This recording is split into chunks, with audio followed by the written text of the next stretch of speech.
Вчера вие саботиравте. Вчера вие доколку СД се ме обстои за тоа немаше да саботират. Веќе ние нема да прекинаш ке сум ја, некој да прекинаш. И тоа ќе си дозвола да ме нагласиш. Вчера ние на пресконференцијата кажавме дека се ние на пресконференцијата го насилството, го вандализмот. Ние на пресконференцијата кажавме дека се оградуваме од сите политички влијања и сите символи и дека доколку некој се појави тоа ќе биде сметоен знак на саботажа. Повеќето студенти ги бойкотираат изборите за нов студентски лидер. Разочарани се од досегашната политика. Оние кои ќе гласаат не ни знаат што нудат актуелните кандидати. Знаеме кои се кандидатите, да.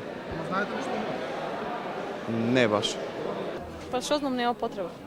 Зошто мислите дека нема потреба? Па нема никаков ефект. Новите кандидати за председател на ССУКМ велат ќе ја подобриле состојбата, иако во изјавите не понудија конкретни решенија, ќе ја продолжиле работата на Малчевски. Неблагодарно јас да коментирам работата, имале добри работи што ги направиле, имале лоши работи, од мене останува само да ги истрпам оние позитивни работи, да ги подобрам. Јас како студент сум задоволен и он напомена дека 2 години мандат е премногу мал период, значи да се постигне нешто, меѓутоа отпочнате процесот битно отпочнат.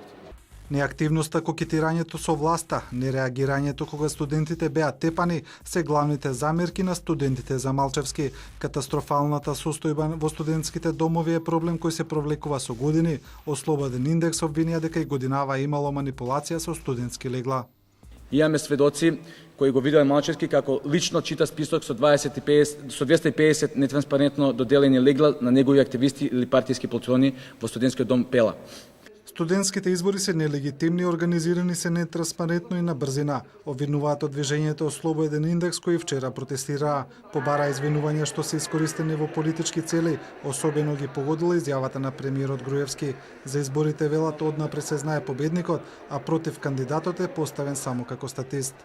Правиме протест во кој што има повеќе од 300 луѓе и за ние сме некои студенти. Зар нашите барања не беа доволно гласни? Не сме доволно јасни? Утре дефинитивно ќе се знае кој е новиот студентски лидер. Студентите од него очекуваат да ги подобри состојбите и наталожените проблеми во високото образование.